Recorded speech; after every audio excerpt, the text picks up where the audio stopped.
Hey everyone, and welcome to another deep dive. Yeah. We always love getting into those really fascinating topics Yeah. that maybe you've thought about before or maybe you haven't. Yeah, exactly. And we're really excited about today's deep dive. Yeah, this should be a good one. And today's all about the psychology of success. Oh, very cool. So we're going to be looking at, what is it that makes people successful? Right. Is it just something that you're born with? Yeah. Or is there something more to it? Yeah, is it nature versus nurture, or is there something else going on? Yeah, exactly. And so to help us unpack all this, we are going to be taking a look at Mindset, The New Psychology of Success by Carol Dweck. Oh, excellent book. I know, right? It's so interesting. Yeah. I've always been a little bit skeptical when I see these kind of like self-help books. Right. But I have to say, the research in this is fascinating. Really fascinating. Yeah. And it's really made me rethink some of my own, approaches to things. Yeah. So to get started, Dweck kind of, sets the stage by talking about these two different mindsets that people tend to have. Yeah. And these are the fixed mindset and the growth mindset. Okay, so two different ways of looking at the world and looking at your own abilities. Exactly. Yeah. Okay. So with the fixed mindset, the idea is that, you're born with a certain amount of intelligence or talent, and that's it. That's it. You got what you got. You got what you got. You can't really change it. Right. So your goal is to kind of just, prove that you have that talent, prove that you're smart. Right, just validate what you've already got. Exactly. Right. And then the growth mindset is the idea that, you can always learn and grow and develop your abilities. Yeah. And so your goal is more about, challenging yourself, learning from your mistakes, and always kind of striving to get better. So it's more about the journey and the process as opposed to a fixed destination. Exactly. Okay, I like that. And so the interesting thing is that, Dweck says that these mindsets really shape how we approach everything, Okay. from our relationships to our work to how we learn new things. Does that make sense? Yeah. I mean, if you think about it, if you're coming at it from the perspective of, I've only got this much and I need to prove it, that's a very different way to approach a challenge than, I can always grow and learn from this.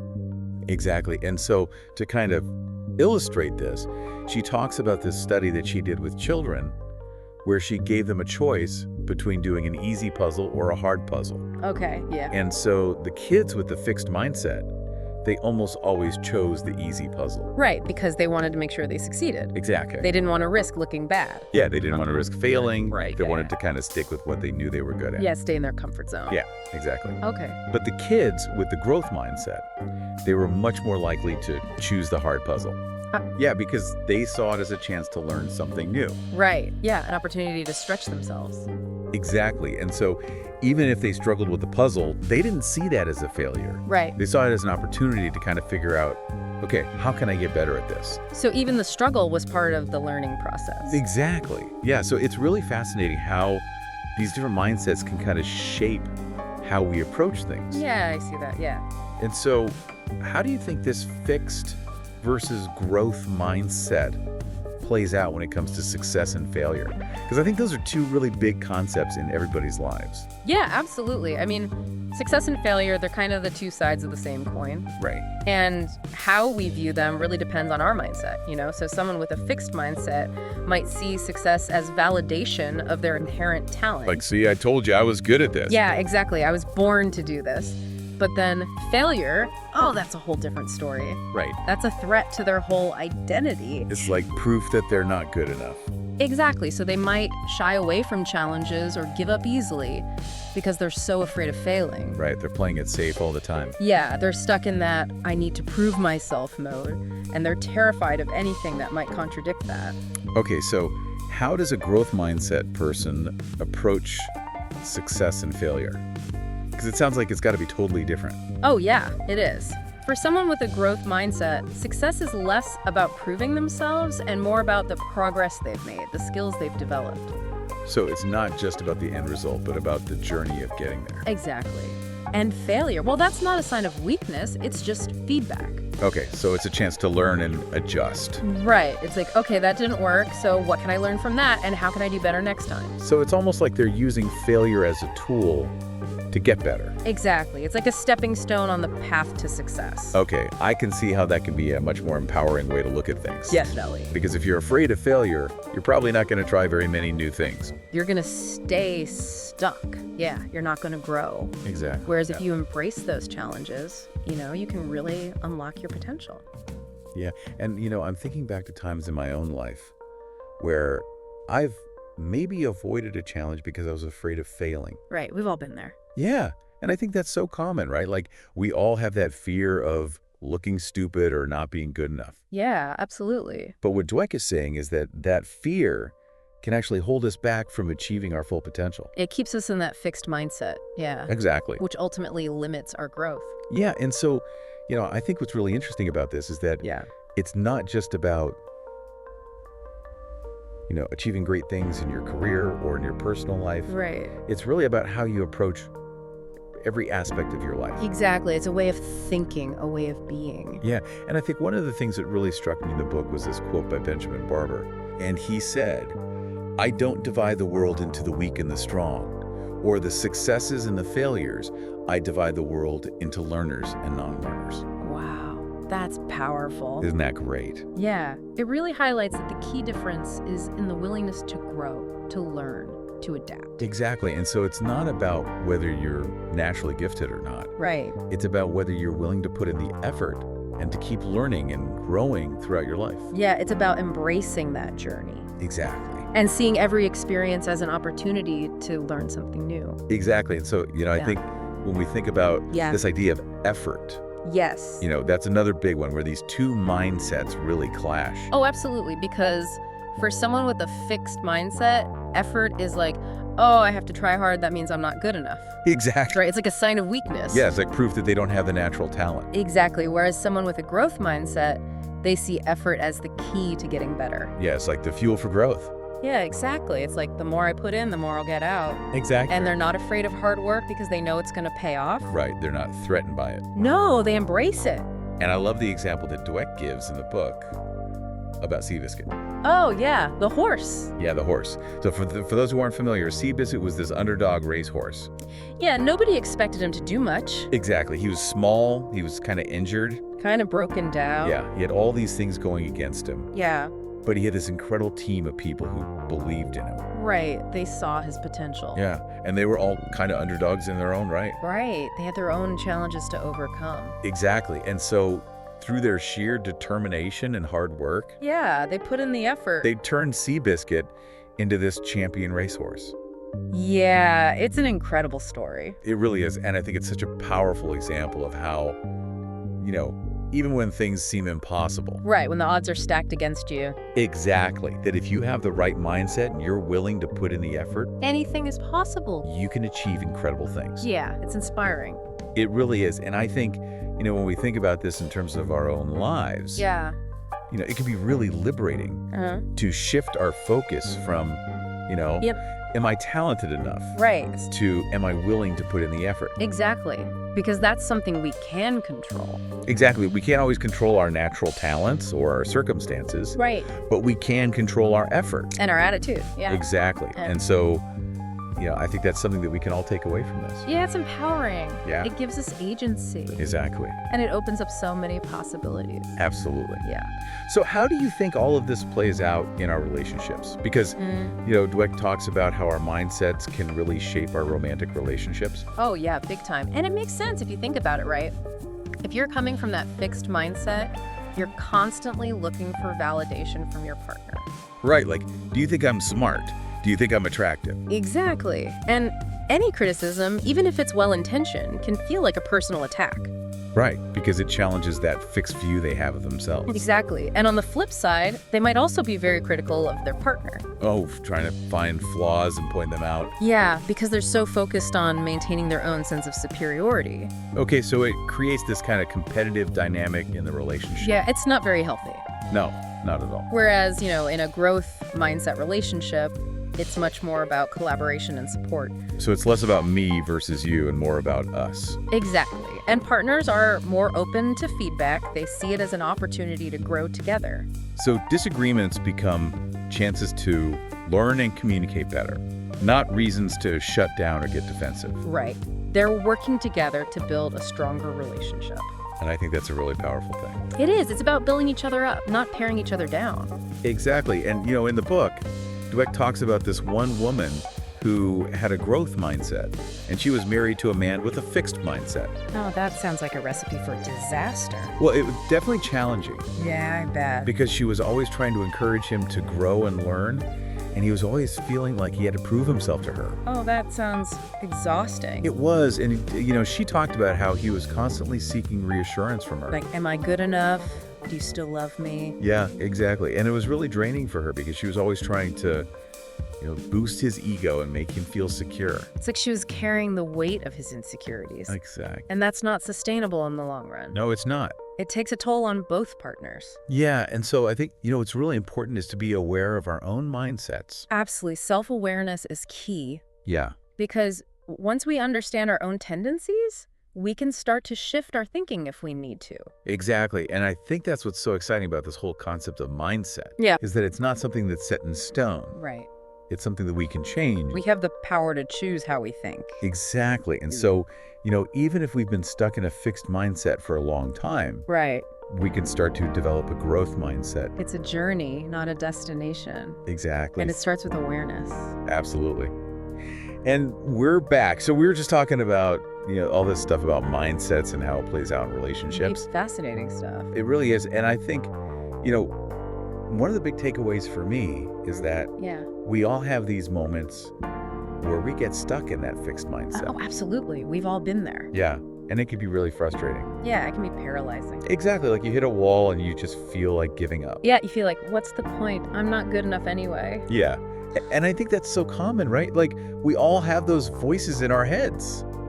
Yeah, those inner critics can be pretty loud sometimes. Exactly. And so what I'm curious about is what are some practical things that we can do to quiet those voices? Right. How do we shift from that fixed mindset to a growth mindset, especially when we're feeling stuck? Yeah, exactly.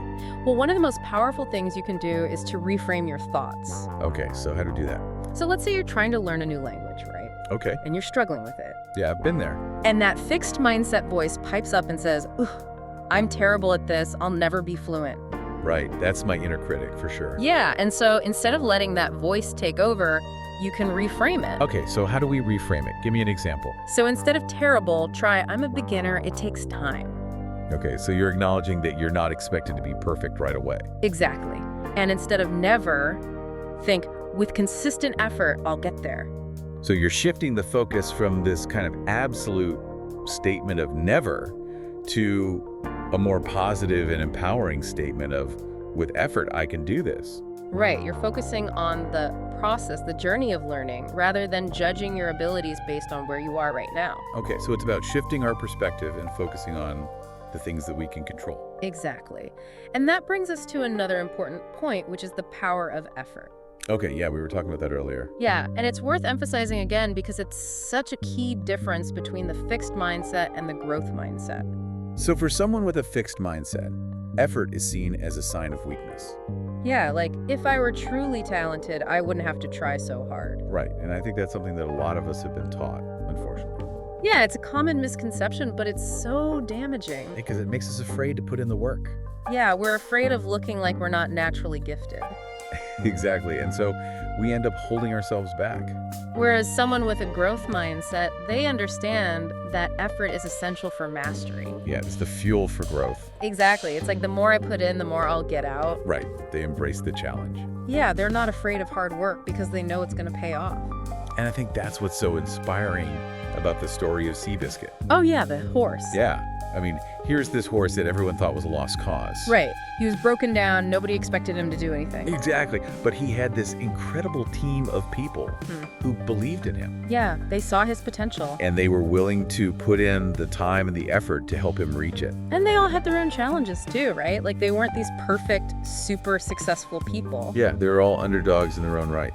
Which makes the story even more inspiring. It really does, because it shows that even when the odds are stacked against you, right, even when things seem impossible, if you have the right mindset and you're willing to put in the effort, you can achieve amazing things. Yeah, it's a powerful message.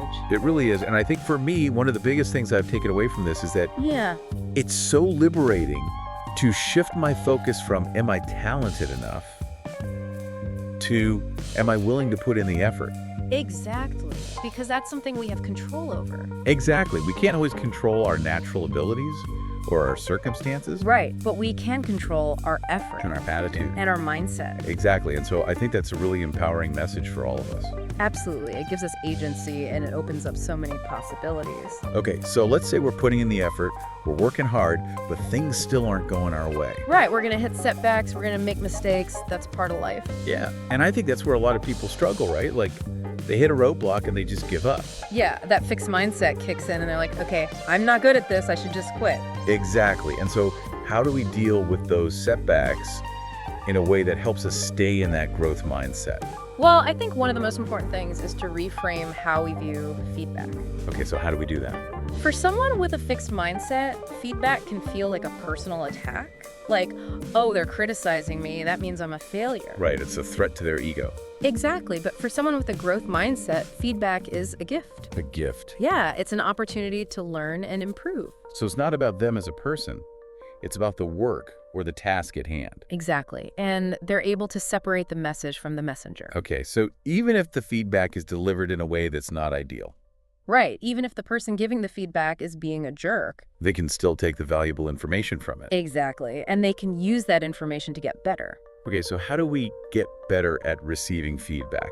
Because I know for me, even when I know it's well-intentioned, it can still be hard to hear. Yeah, it's a skill that takes practice, but one thing that can help is to remember that most feedback, especially in a professional setting, is given with the intention to help you grow. So it's not about tearing you down, it's about helping you improve. Exactly. And another thing that can help is to try to separate the message from the messenger. Okay, so even if the delivery isn't great, focus on the substance of the feedback. Right, and ask yourself, what can I learn from this? How can I use this information to get better? Okay, and I think sometimes the most valuable feedback comes from unexpected sources. Oh, absolutely. It's important to seek out feedback from people who challenge you, who see things from a different perspective. So don't just listen to the people who are always praising you. Right, because those people might not be giving you the most honest or helpful feedback. Exactly, and I think that's a really important point, because it's easy to get stuck in an echo chamber, Yeah, where everyone's just telling you what you want to hear. and that doesn't help us grow. It keeps us in that fixed mindset. Exactly. So it's important to be open to feedback from a variety of sources. Okay, so we've talked about how to reframe our thoughts, how to embrace effort, and how to receive feedback in a growth-oriented way. Yeah, those are some key tools for developing a growth mindset. But how do we apply all of this to our careers? I mean, the business world can be pretty competitive, Oh, absolutely. It's a dog-eat-dog world out there. and it seems like everyone's trying to get ahead. Yeah, there's a lot of pressure to succeed. So how does a growth mindset help us navigate that world? Well, I think one of the biggest benefits of a growth mindset in a professional setting is that it fosters collaboration. Okay, so instead of seeing everyone as competition, Yeah, you see them as potential allies. and that's a really different way of looking at things. It is, and it creates a much more positive and productive work environment. So imagine two leaders, right? One with a fixed mindset, one with a growth mindset. Okay, I'm picturing it. The fixed mindset leader is probably going to be very focused on proving themselves. Yeah, they're going to be threatened by anyone who might outshine them. Exactly. And so they might hoard information, Yeah, they're not going to want to share their knowledge or expertise. and they might micromanage their team, Yeah, they're going to want to control everything and make sure that nobody makes any mistakes. because any mistake reflects badly on them. Exactly. Yeah. And that creates a very toxic work environment. Yeah, where people are afraid to take risks or try new things. And nobody feels valued or respected. Okay, so what about the growth mindset leader? Well, a growth mindset leader is going to be much more focused on developing their team. Okay, so they see their team's success as their own success. Exactly. They want everyone to succeed, and they're willing to invest in their growth. So they're going to be more likely to share information, Yeah, they want to empower their team with the knowledge and skills they need to succeed. and they're going to encourage collaboration. Yeah, they want people to work together and learn from each other. And they're not going to be afraid to delegate. Right, because they trust their team. And they see mistakes as learning opportunities. Yeah, they're not going to punish people for making mistakes. They're going to use those mistakes as a chance to learn and improve. And that creates a much more positive and productive work environment. Absolutely. People feel safe to take risks, to try new things, to be creative. And that leads to greater innovation and success for everyone. Exactly. And the leader benefits too, because they're surrounded by a team of talented and motivated people. So it's a win-win for everyone. Definitely. And I think this idea of seeing mistakes as learning opportunities is so important. It is. It's a key part of the growth mindset. Because it takes the fear out of failure. Yeah, makes failure less threatening. And it allows us to learn and grow from our experiences. And I think that's really what it's all about, right? Yeah, it's about constantly striving to be better. And not being afraid to make mistakes along the way. Exactly. Because that's how we learn and grow. Okay, so we've talked about how a growth mindset can benefit us in our personal lives, our relationships, and our careers. Yeah, it's a pretty powerful concept. It really is, and I think it's something that we can all benefit from. Absolutely. But I'm curious, can we actually teach others to develop a growth mindset? That's a great question, and one that we'll explore in more depth after a quick break. We'll dive into specific strategies for nurturing a growth mindset in ourselves and in those around us, so stay tuned. All right, we're back. And, we were just talking about this idea of can we teach people to have a growth mindset? Yeah, can we instill that in others? Exactly. Especially, kids. Right, yeah. Who are still, developing their beliefs about the world. Yeah, and I think, for me as a parent, that's something I think about a lot. Right. Because I want my kids to, have that growth mindset. To embrace challenges. Yeah, and not be afraid to fail. Right. But I'm not always sure how to do that, Yeah, it's tricky, right? Yeah. Because it's not just about telling them to have a growth mindset. Right, it's got to be more than that. It's about modeling it for them. Okay, so how do we do that? Give me a concrete example. Okay, so let's say your kid brings home a report card. Okay. And it's not their best work, right? Right. Maybe there's a C in math or something. Yeah. And your instinct might be to focus on that C. Right, why a C? You should be getting an A. Exactly. Ah. And instead of doing that, you can try to reframe the conversation. Okay, so how do we do that? So instead of saying, why this C in math? Yeah. You could say, hey, I see you put a lot of effort into the science project. Those diagrams are amazing. Let's talk about what's tripping you up in math. Maybe we can find some new strategies together. Oh, okay, so you're acknowledging their effort even amidst the setbacks. Exactly. And you're shifting the focus to problem solving. Right, instead of blame. Yeah, and that sends a really powerful message to your kid. That it's okay to struggle, it's okay to make mistakes. Right, and that we can learn from those mistakes and get better. And I think the way we praise kids is really important too. Oh, absolutely. Praise can be so powerful. But it can also be really damaging if it's not done in the right way. Right, so instead of praising their intelligence or their talent. Right, you're so smart. Yeah, which reinforces that fixed mindset. Exactly. You want to praise their effort, their persistence, their resilience. So something like, wow, you really persevered with that essay, even when you got stuck. That shows real grit. Exactly. You're praising the process, the journey, not just the outcome. Okay, I like that. Because it's teaching them that their worth isn't tied to being perfect. Right. It's tied to their effort and their willingness to learn and grow. Exactly. And I think that's such an important message for kids to hear. It is. It sets them up for success in all areas of their lives. But what about those kids who seem really stuck in that fixed mindset? Yeah, the ones who give up easily or say things like, I'm just not good at math. Yeah, they've already decided that they can't do it. Well, I think a lot of times those beliefs are rooted in fear.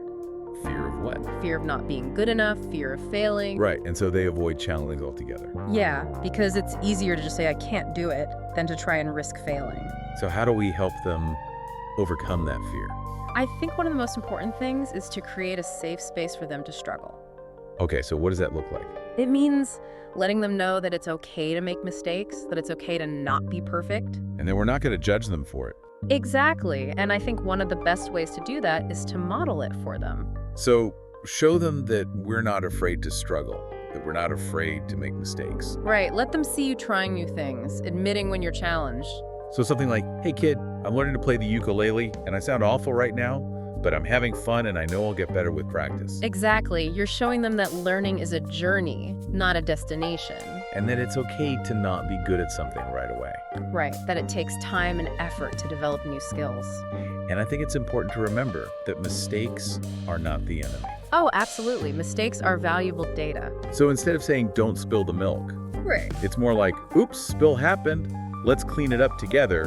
What could we do differently next time to avoid this? Exactly. It becomes a problem-solving exercise, not a moment of shame. And I think that's a really important shift in perspective. It is, because it takes the fear out of making mistakes. And it allows us to see them as opportunities to learn and grow. And I think that applies to adults just as much as it does to kids. Oh, absolutely. Think about workplaces where mistakes are punished versus those where they're seen as learning opportunities. Right, like those companies that have a blame culture. Yeah, where everyone's afraid to take risks because they're worried about getting in trouble. Versus those companies that have a more growth-oriented culture. Yeah, where people feel safe to experiment and try new things. And those companies are usually the ones that are more innovative and successful. Exactly. Because they're not afraid to make mistakes, they're not afraid to learn and grow. And I think that's a really important lesson for all of us, whether we're parents, teachers, leaders, or just individuals trying to improve ourselves. Absolutely. It's a message that we need to keep reminding ourselves of. Because it's so easy to fall into that fixed mindset trap. It is, especially when we're facing challenges or setbacks. Right, because our brains are wired to protect us from pain and discomfort. Yeah, and sometimes the easiest way to do that is to just give up or say, I can't do it. But what Dweck's research shows us is that that's actually the worst thing we can do. It limits our potential and it keeps us from achieving our goals.